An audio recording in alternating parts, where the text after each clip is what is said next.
Well, happy Wednesday. Wednesday, the 20th of November, 2024. Continuing our study, looking at the Bible and the Dragon's Prophecy, a book by Messianic Jewish Rabbi Jonathan Cahn, tracing the spiritual warfare that we find ourselves in from its roots in the Old Testament scriptures and through the New Testament scriptures. And we've been tracing it since then into our modern times. And this will be taking us up to our continuation of the book of Revelation from chapter 6 forward when we're done with this here. Our first scripture for tonight is Jeremiah chapter 31, where we left off last week. So pull this up here. And let me share my screen here. So while you're finding Jeremiah, there we go. You know that I love to share late-breaking news, keep you all up to date on everything, right? So there is a news press release that came out just yesterday, hot off the presses, so I could not wait to share with you. So here is again, brand new from as of yesterday. There is, get ready for your holiday gift giving. There is a Baptist pinup calendar, just photos of casserole dishes. Yes, this is a joke. Anytime you see Babylon Bee, it's a joke. So normally I just share the headline, we move on, but I have to share the article here. Bay Springs, Missouri. A local Baptist church took its fundraising to a whole new level this week by selling an exciting pinup calendar consisting of photos of different casseroles. Check out the size of those side dishes, said Pastor Andy Waldron. Wish I could eat this calendar. The mastermind of the calendar was Winston Drummerhill, a former photographer who left his job at Maxim magazine to pursue a higher calling. He said he was only too eager to lend his services to highlight the most tantalizing casseroles. Proceeds from the sale will benefit repairs of the church's roof. Oh, there's an idea. Chicken spaghetti casserole, you've done it again, Drummerhill reportedly said after finishing a shoot with Mrs. Johnson's casserole dish. The shoot took 3 hours. Both men and women within the church were reportedly eager to pick up the new calendar. The packaging promised Mississippi breakfast casserole, cheesy grits casserole, Mississippi lunch casserole, raccoon pasta surprise, Mississippi dessert casserole, and more. Longtime church member Lisa Wilberhop speculated that March's casserole would be cabbage-related. I can't wait to see it, she said. I bet it's sinfully delicious. The church said the calendar would first be available to members, but was expected to sell out within the local community shortly thereafter. And just like a traditional Baptist potluck, it's first come, first serve. Oh, at publishing time, sales plummeted after Baptist wives began catching their husbands on other women's casseroles. Yeah, so there is that. So that brings us, I know. So that brings us to, so now that I've kind of cleansed our palate and cleared us of the week we've had so far, now we're ready to take a fresh dive into Jeremiah 31 and the year 1948. So we left off last week with the revival of the nation state of Israel. The people, of course, had never gone out of existence. They'd just been in their diaspora, their dispersion. And so the Lord was faithful through his promises in Ezekiel, etc., to have the people back on their land. So Jeremiah 31, let's refresh verses 1 through 4. Jeremiah 31, 1 through 4. At that time, declares the Lord, I will be the God of all the families of Israel, and they shall be my people. This is what the Lord says.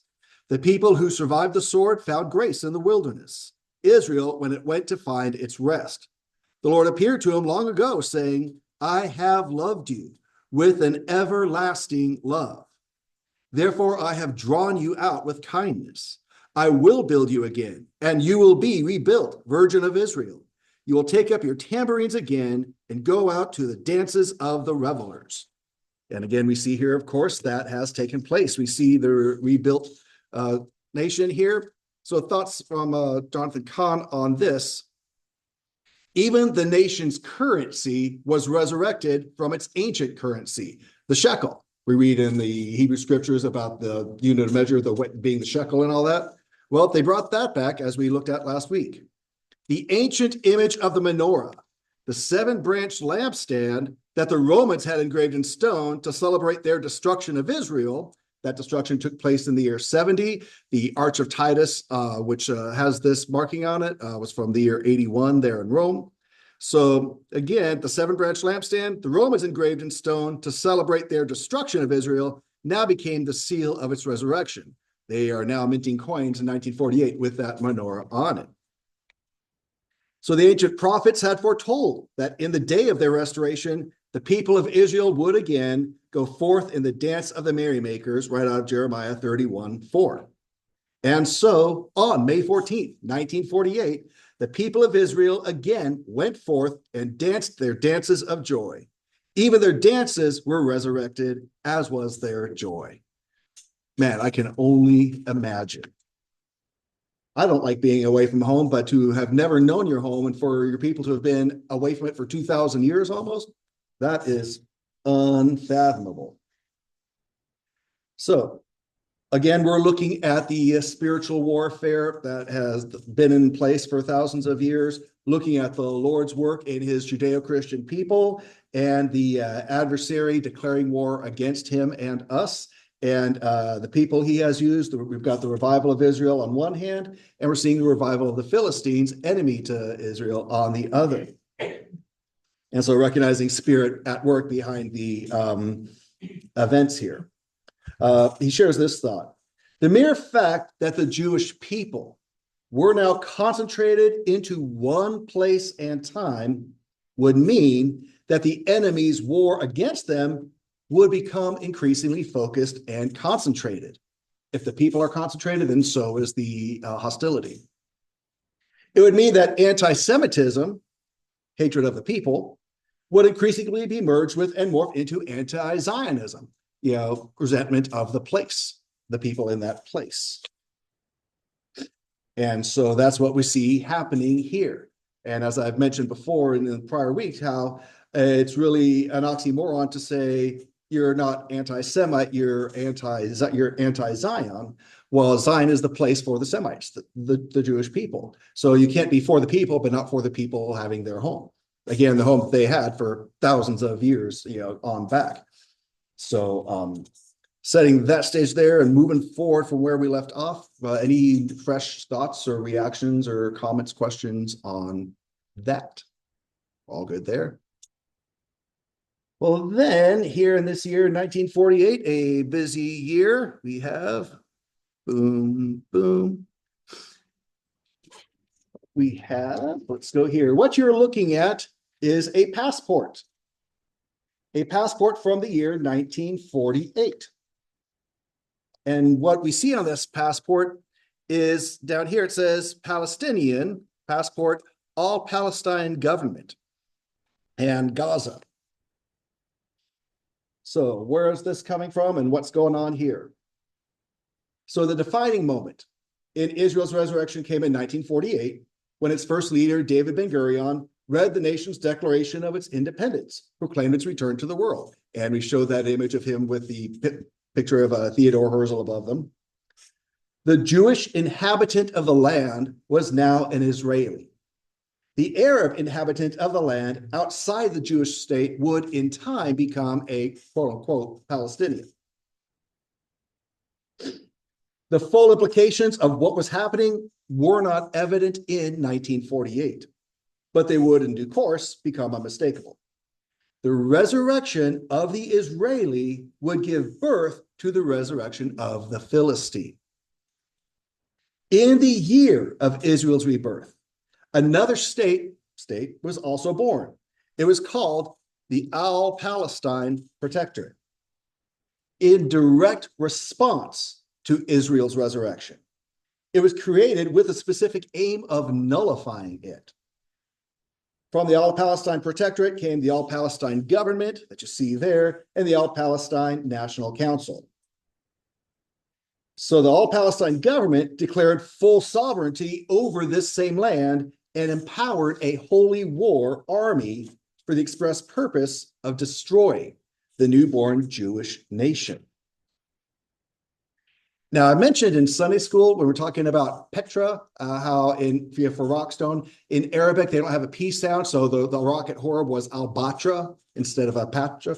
So in Arabic they don't have a P sound for Palestine. So in Arabic the word is pronounced Philistinian or Philistini. The root word of both is of course Philistine, and so that's where that comes from. So we have that development here, and we have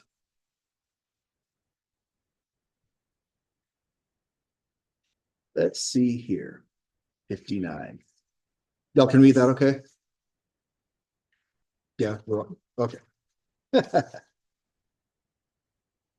So the guy we looked at earlier, who was the Grand Mufti of Jerusalem, who led the Arab resistance to Israel and was butting up with Hitler, he issued this declaration about being the anti-Israel, and he then shortly met with Nasser of Egypt, trying to get all their alliances all buddied up. So let's see. Let's go here. When Israel was reborn in 1948, Egypt invaded the newborn state through the coastal strip joining the two lands. Though Israel won the war, Egypt retained control of that strip. From the time of that war onward, tens of thousands of Arabs would relocate there under Egyptian rule. So massive was this influx that by the war's end, the region's population had tripled.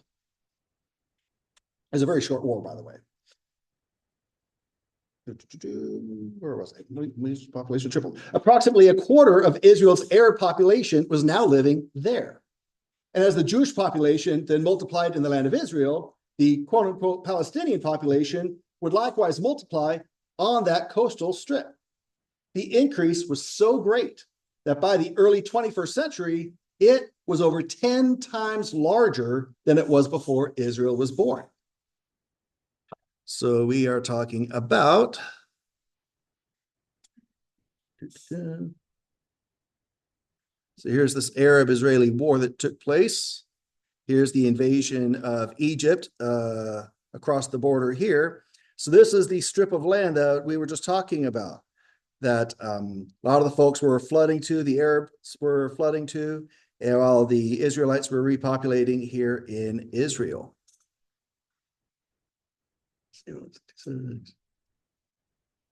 Go. Fast forward, fast forward, fast forward, fast forward. It's actually hold off. Let's go back to that for a second. Yeah, so here are some of the Israel soldiers, men and women, in this battle here. So let's see, there's that. Let me do this. Scroll down over yeah, I need to do that right there. So, pause that for a moment. So again, here's Egypt, here's the Sinai Peninsula, here's Israel, all that clutter of stuff we've been looking at.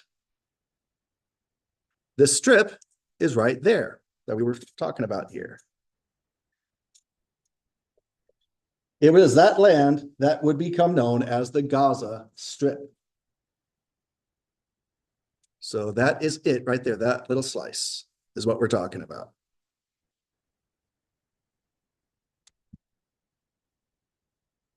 Let's see, after we close that. Israel, the Gaza Strip is actually part of Israel.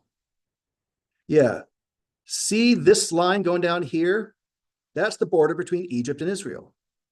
Notice it goes to the Gulf of Aqaba, which we're recognizing in Sunday school as the Yam Suf of the Exodus, which means sea of ending. Doesn't mean Red Sea, it means sea of ending or sea of boundary, which makes sense because it's the boundary of Israel.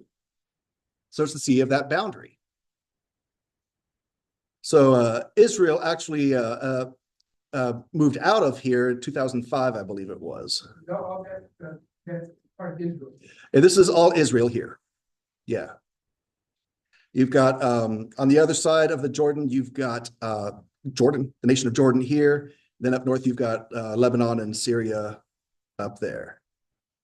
and of course, Saudi Arabia down on the other side of the Gulf. So all this talk about the Philistines and Gaza, Gaza was one of the 5 capital cities of the Philistines of the Bible. So it's all that little strip right there's the Gaza strip we're talking about here. So the Gaza Strip was the land of the Philistines. In fact, let's go to Genesis chapter 10 for a reference here. Genesis chapter 10. Gaza is an ancient word. It appears in the Bible. In fact, we have it right here in Genesis 10, verse 19. Genesis 10:19. The territory of the Canaanite extended from Sidon, going toward Gerar as far as Gaza, and going toward Sodom and Gomorrah, Admah, Zeboim, as far as Lasha. So there's Gaza right there mentioned in Genesis 10, verse 19. The land of the Philistines, land of Philistia, ended at the Sinai Peninsula, right here, bordering on Egyptian territory. That was back in the Bible days. Well, what about today? Today, the Gaza Strip ends at the Sinai Peninsula, bordering on Egyptian territory. The modern recreation and incarnation of ancient Philistia, land of the Philistines, is the Gaza Strip. It's the same place, same border. The influx of the people to this Gaza Strip only happened because of war, and because Egyptian forces happened to have seized that particular strip of land, which happened to be the same strip of land occupied by the ancient Philistines. In fact, we saw that the name, the All Palestine Protectorate, that was the Gaza Strip's first name before it became known as the Gaza Strip. So each of these returns, Israel and the Philistines here, spiritually speaking, each return took place in 1948. Each would be birthed in war. Each would be sealed with a declaration of statehood. And each would involve a massive convergence, the ingathering of Jewish people to Israel and the ingathering of the Philistine, quote unquote, people to Philistia. This mystery had ordained everything would return to its ancient soil. And so we see that happening here. So the modern Israelites now inhabited the land of the ancient Israelites, and the modern Philistines the land of the ancient Philistines. All is set now for the possessing of ancient spirits and hatreds and the battle that's going to be taking place, the conflict that's going to be taking on across many battles through there. So does everyone good with that? Anyone have any thoughts, questions on that buildup during the 1948 conflict that happened there? Yeah, it was the very next day after May 14th, when Israel declared its independence. It was that morning, May 15th, that 5 nations converged on Israel, surrounding it in war, and Israel won. Beg your pardon?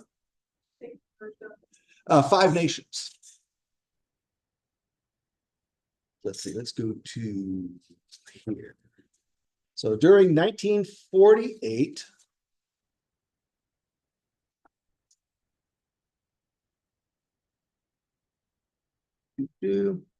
when Israel was resurrected in 1948, at the same time, the first Palestinian or Philistine state was founded. The president of that state was the Mufti, the guy from Jerusalem that we saw earlier, who was butting up with the Nazis.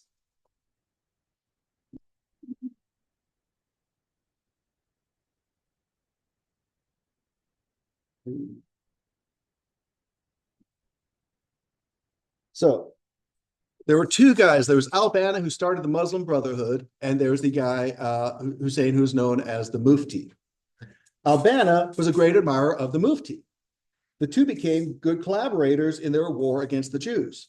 When the Mufti arrived in Egypt after working for the Third Reich, it was Al-Banna who played the key part in the hero's welcome given in his honor. The Mufti's Nazi-influenced anti-Semitism would in turn influence the Muslim Brotherhood's ideas and ideology. The Brotherhood would in turn disseminate them across the Islamic world. Long after the end of the Third Reich, its anti-Semitism could be found throughout the Arab world and had become a central pillar of radical Islamic thought. And again, we're not talking about Muslims in general, we're not talking about Arabs in general. Most of them get along fine and coexist peacefully. We're talking specifically this radical Islamic movement here. Behind the raging of radical Muslim preachers and terrorists against the Jews was the rage of Adolf Hitler. And behind Hitler's raging was that of the dragon. Remember, again, zoom out from the people. There's a spirit at work behind all this. So this new radical Muslim incarnation of the ancient rage against the Jews was unique in that it was now framed as a holy war. That was that declaration we looked at earlier. And as it was for Hitler and Nazism, so too it was for the radical Muslim. Jewish extermination was not peripheral, but a foundational principle of their entire worldview and purpose. It wasn't just a side thing for them. This was like their main focus. We would expect the rage of the Nazi-infected Middle East would find its focal point in the return of the Jews to the ancient land. And so it did. The Mufti was appointed as Albania's official representative in Palestine and the overseer of all the brotherhood's activities there. Thus, the man who served as the bridge between Nazism and Islam would also serve as the conduit in bringing the Muslim Brotherhood into Israel. At the time of Israel's resurrection, Muslim Brotherhood troops entered the land to destroy the Jewish nation at its birth. So that is 1948 and how that shaped up. So if we're all good there, we're going to fast forward into a new decade, the 50s, 1959 to be exact. So let's go to 178. 6, 7, 8. Well, we had looked at 1959 with Cuba in past classes. Here in 1959, yes, 1959 brings us to the word Fatah, which actually in one of the videos we'd seen from that gentleman in Israel with the rockets, one of the rocket types was called the Fatah. So what is Fatah? Yes, that is. Good call. So this whole resurrection of the ancient Philistine enemy of Israel. Key to the next stage of the Philistine resurrection was the man named Yasser Arafat. We saw him as a teenager last week. Born in Cairo, Egypt.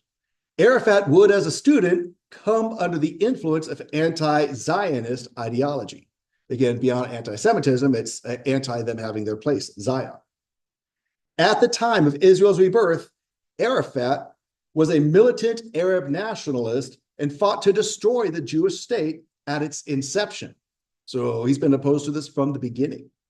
In the late 1950s, he founded the militant faction known as Fatah, an acronym for Harakat al-Tahrir al-Watani al-Filistini, the Palestinian National Liberation Movement. And there is their symbol right there, their version of it. There is the man and some of the conflict going on. Peace talks later on that don't last. And there's the later inheritor of the role there with them. This is the west bank of the Jordan River here, occupied by quote unquote Palestinian folks. And some of their symbolism there. So that is Fatah. Well, taking that into the 60s, in the early 60s, Arafat based his operations in Syria and from there launched raids into Israel.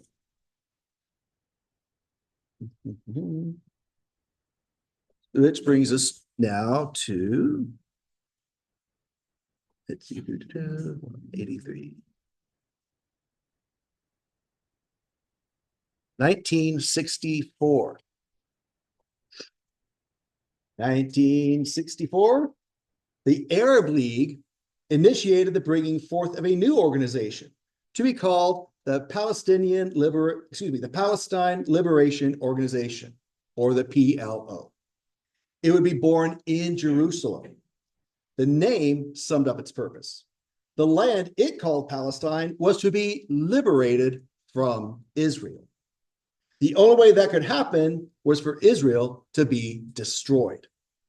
Therefore, another organization was founded to accomplish that end, the PLA, the Palestine Liberation Army.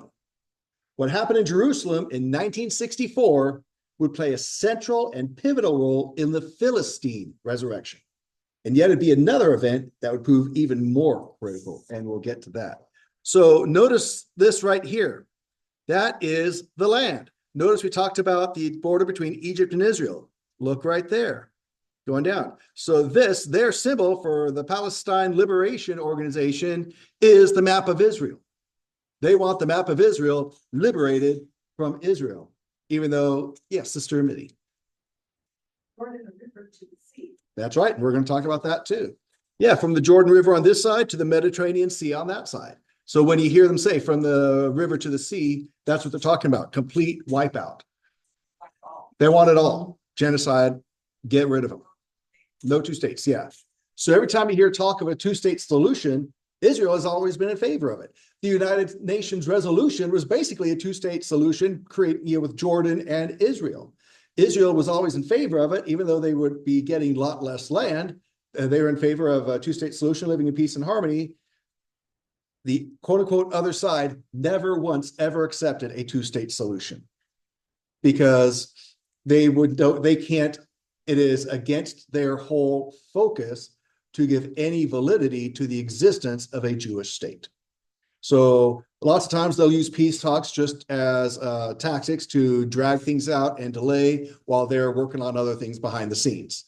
But there's no intention to have a peaceful coexistence when their whole foundation is set on a mission to destroy and wipe out and eliminate. So yeah, so definitely a intense hostility here. So it brings us up to 1967, days after the end of the Six-Day War, which we spent a good amount of time on in earlier classes. Arafat crossed the Jordan River, entered the West Bank to recruit fighters in his war against Israel. He would wage that war increasingly through acts of terror against Israeli civilians. It was at that time his forces pioneered the tactic of suicide bombing. And it was then that Egyptian President Gamal Abdel Nasser proclaimed Arafat the leader of the Palestinians. And so let's see. Yeah. Yep. So in February of 1969, Arafat became the head of the PLO and later the commander of the Palestinian Revolutionary Forces. Thousands of young Arabs were now recruited into his army and indoctrinated into his cause. There he is. And there's the headquarters of the PLO in Jerusalem. And Abbas was the later inheritor of his whole platform. So zooming out to the spiritual a bit here. Taking on the name of the Philistines was just the beginning. Now they began taking on their identities, their ways, their roles, their strategies and tactics. The modern day Philistines, the Palestinians, as they call themselves, would carry out and conduct themselves just like the ancient Philistines did in the Bible. The Bible records the Philistines warred against Israel by launching attacks, raids on its towns and civilians. Now through Arafat, Fatah, and other guerrilla groups, the Philistine militants began resurrecting the ancient Philistine raids into the land of Israel, seeking to terrify its inhabitants. So following the same playbook. Those who would become known as Palestinians had not planned that which was now overtaking them. Again, zooming out to the spiritual. Nor do they choose the time of their metamorphosis. The enemy had chosen it for them and was now taking them over. In that sense, they were victims of an ancient spirit. The possession of their ancient predecessors was now possessing them. Now, not to absolve any individual of their acts against a fellow human being, but recognizing bigger picture, there is a demonic spiritual influence at work here. This is beyond the human. No one would look at what happened with the Nazis and say that was just a bunch of bad guys. No, there was something deep. There was a deeper evil at work there that was beyond human. And so, too, that same spirit is just changing out the players, but continuing on its work. Now, through these, again, we're only talking the radical extremes of these folks, but it's a beyond human, impassioned hostility and all out hatred and determination here. So let's go to Ezekiel. Excuse me, I'm sorry, my mistake. I like these ebooks. No, Exodus, the other ebook. Arrows. Yes. And so Arabs being from the larger area of Arabia, and so most of them are Jordanian from Jordan. Yeah. Keep in mind, from 1517 to 1917, the Ottoman Muslim Turks held the land. It was mostly peaceful. Jews and Arabs of their bloodline descents getting along, for the most part, under that rule. And it's only after World War II that this real hostility builds up. Well, excuse me, let me take that back. Some of this hostility was building up after World War I with the Arab riots that were inspired by these gentlemen that we've been looking at, the Mufti of Jerusalem, et cetera, and in their correspondence with the rise of Hitler in the 30s into World War II, so too was the rise of radical Islam at the same time, which normally when we think of radical Islam, we only think in the last couple of years. You know, we don't think of it too far back before Osama bin Laden or anything. But no, radical Islam and its anti-Jewish hostility has been there for decades. Yeah. So Exodus 23. Seeing the scriptural foundation here for laying the groundwork here. Exodus 23. 31. Exodus 23, 31. In fact, to look at this, let's do this.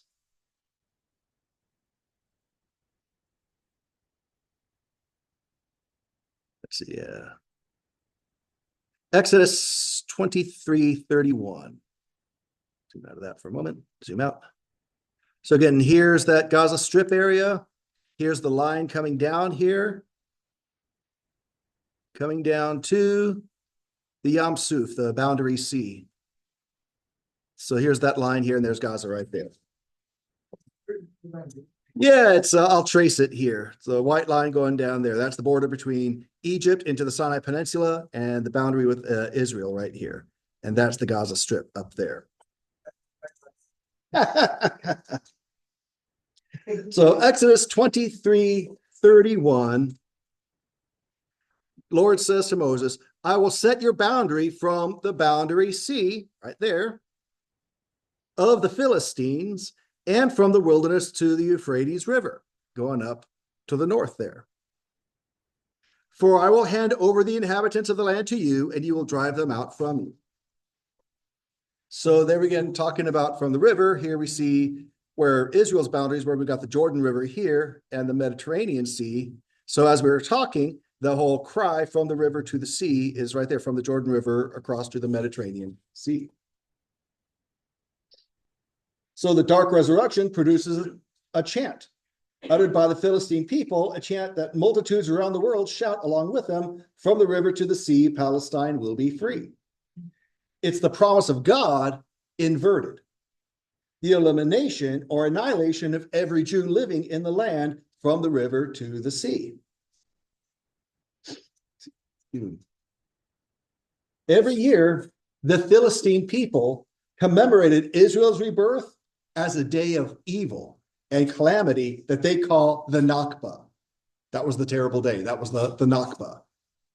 The nations of the world actually joined them in the commemoration, as did the United Nations. The word for Holocaust in Hebrew is Shoah. It means a catastrophe. The word Nakba in Arabic means the same, catastrophe. So it's a revelation of the one behind it, who inverts all things. For that which caused the Jewish people to rejoice is to him a catastrophe. And that which is to the Jewish people a Holocaust is to him a cause for rejoicing. So the same Jewish word for the Holocaust, for catastrophe, Shoah, the word catastrophe, Nakba, means the same thing. So they equate the establishment of Israel as every bit as horrific as the Holocaust of the Jewish people. So yeah, so that's the mindset there. Now let's go to the other book, Ezekiel. See, I did have an Ezekiel in there. I was just looking ahead too soon. Oh, go ahead. In your land. Yeah.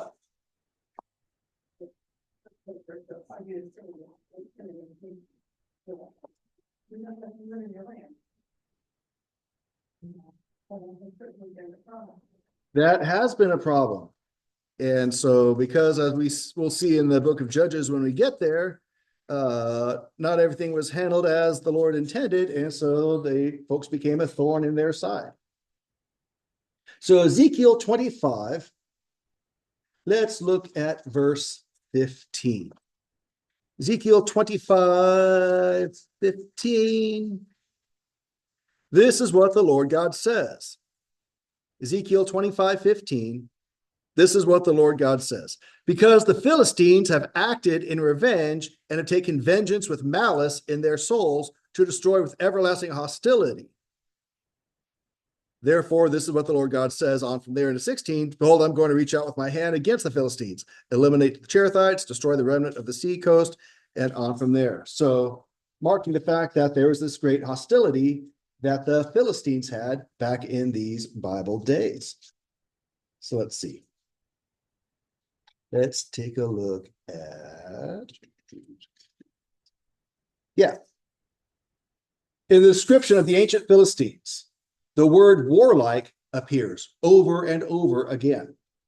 The accuracy of that word is attested to in the biblical accounts, also in extra-biblical ancient records, and in the archaeological finds. This is consistent. Every society and people, this is an important point, every society and people are made up of individuals of diverse natures. Again, we don't lump individuals. Individuals with diverse natures, tendencies, and traits, and we respect that individuality. But cultures can assume specific and distinct characteristics as a whole. The Philistine culture, they grew increasingly embittered and consumed with a desire not to build a prosperous culture, but to execute vengeance on Israel. Those who had killed Israeli citizens were rewarded with large sums of money by their government in a policy condemned by observers as pay for slay. And that's what's happening in the 60s and the 70s here with Arafat and the terrorism here. As this metamorphosis progressed, the Palestinian Philistine people became increasingly focused on death. Countless polls revealed the overwhelming majority of them were in favor of terrorist attacks and the slaughter of Israeli civilians. So again, there's this mindset here. Let's get back to the spiritual. As the nature of the accuser, Satan the accuser, his nature is to accuse, and that the nature of the demonic is to demonize.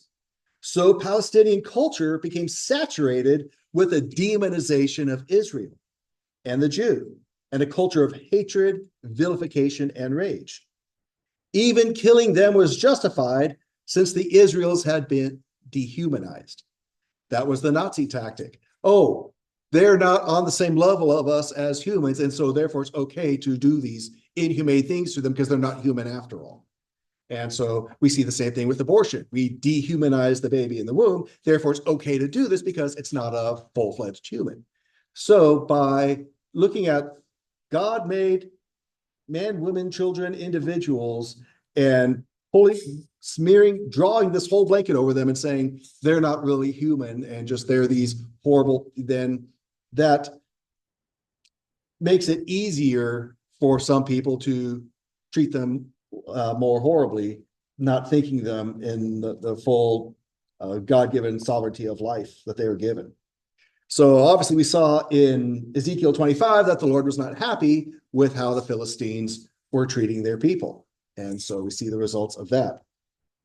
So as the Israelis put on their army fatigues to defend their nation, the resurrected Philistines covered their faces in black and green cloth to hide their identities as they set out to bring death to the Israelis.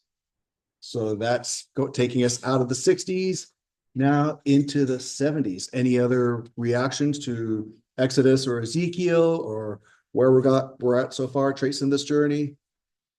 All righty. This brings us to 1973, the Yom Kippur War. So let's go down here.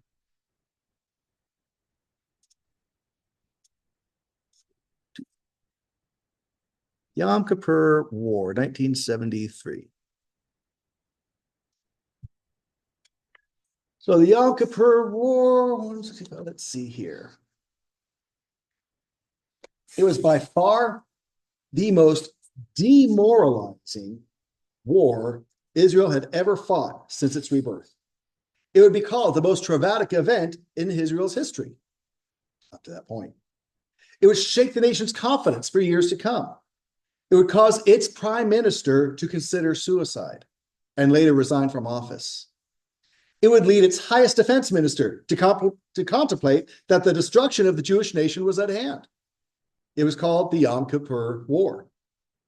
Began with a mass invasion of Egyptian forces from the Sinai and Syrian forces from the Golan Heights in the north. Israel was caught by surprise and was overwhelmed by the massive numbers involved. There are some thoughts and reports out there that Prime Minister Golda Meir, that they had intelligence reports that was happening, but because Israel had fallen so far out of favor, she said it's not 1967 anymore. We can't work preemptively like we did then. We have to let this happen and then we can defend ourselves. So that's a report that's been out there as well. Egypt came in with 200,000 soldiers and over 2,000 tanks. On the Israeli side were 18,000 soldiers, 200,000 to 18,000, and 300 tanks. So 2,000 tanks to 300 tanks. The Egyptian army smashed through Israel's Bar-Lev defense line in a matter of hours. The Syrian army up in the north outnumbered the Israeli troops by 10 to 1. Israel would suffer 3 times more fatalities per capita in that one war than Americans had suffered in over 10 years of the war in Vietnam.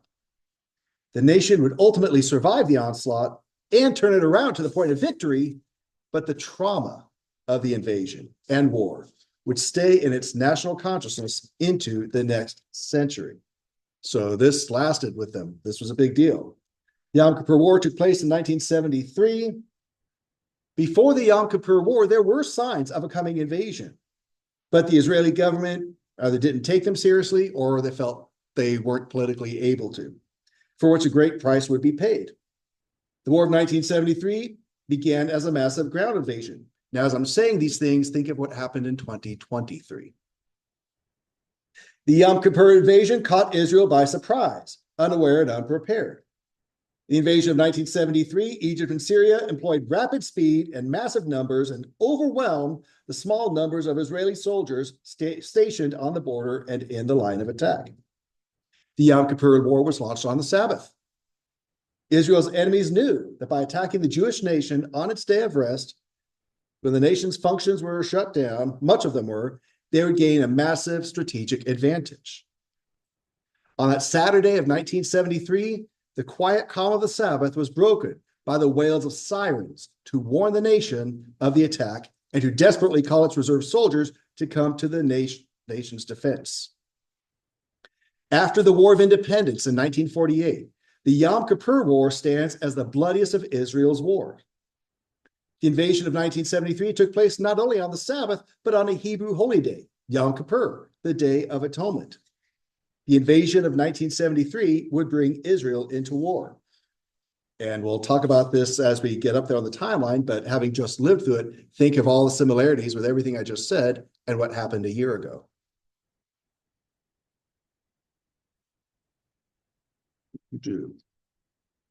Let's see. The Yom Kippur War was launched on the first Sabbath and first Saturday of October 1973. Began on October 6, 1973, a Friday in America.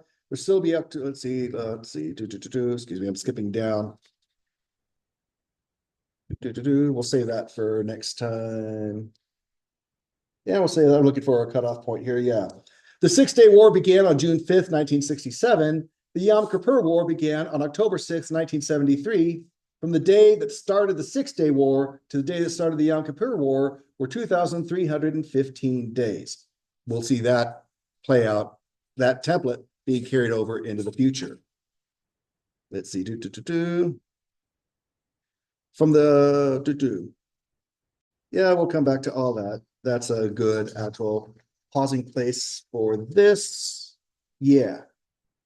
And the last thing we're going to end with here is we're going to end with the 70s, and then we're going to pick up in the 80s.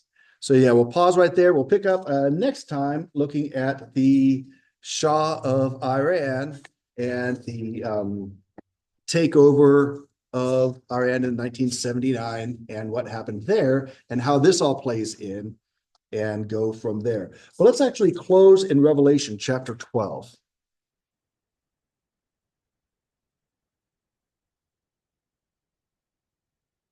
As we're going there, any questions on the Yom Kippur War or any thoughts on that?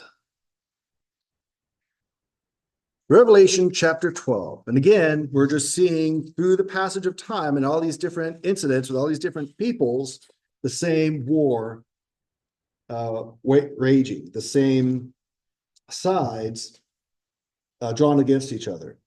Revelation chapter 12. Let's go ahead and read this chapter just to get a whole sense of the picture that we're looking at. Revelation 12:1, a great sign appeared in heaven, a woman clothed with the sun and the moon under her feet, and on her head a crown of 12 stars. And she was pregnant, and she cried out, being in labor and in pain to give birth. Then another sign appeared in heaven. Behold, a great red dragon, having 7 heads and 10 horns, and on his heads were 7 crowns.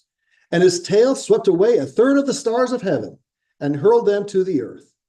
And the dragon stood before the woman who was about to give birth, so that when she gave birth, he might devour her child. Verse 5, she gave birth to a son, a male, who is going to rule all the nations with a rod of iron. And her child was caught up to God and to his throne.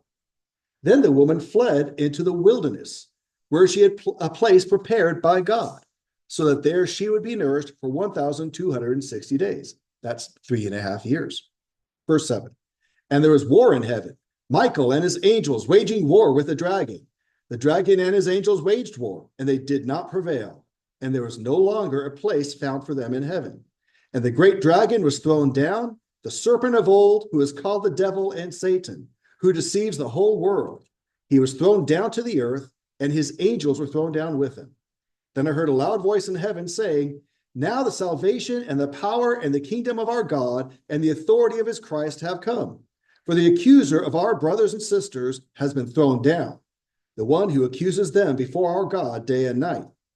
And they overcame him because of the blood of the Lamb and because of the word of their testimony. And they did not love their life even when faced with death. For this reason, rejoice, you heavens, and you who dwell in them. Woe to the earth and the sea, because the devil has come down to you with great wrath, knowing that he has only a short time. Verse 13.